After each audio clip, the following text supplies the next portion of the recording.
Abbiamo ricevuto la documentazione commissionata da Miteni relativamente all'uso e al consumo di sostanze perfluorochiliche nel territorio del Veneto.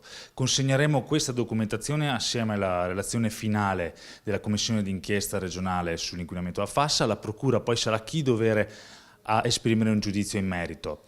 Io mi auguro solo che Miteni non voglia far passare il messaggio tutto è inquinato, quindi niente è inquinato, ovvero credo sia pericoloso affermare che chi compra e chi usa sostanze FAS stia inquinando in toto la falda della regione del Veneto. Viceversa, Miteni è stata imputata da ARPAV come la principale responsabile di questo inquinamento. Io credo che se Miteni ritenga che questi dati di ARPAV, un ente regionale, siano sbagliati, deve procedere con la denuncia di ARPAV stessa e non cercare di aggirare il problema con uno studio da lei commissionata in cui cerca una scappatoia in merito all'inquinamento prodotto nelle falde del Veneto.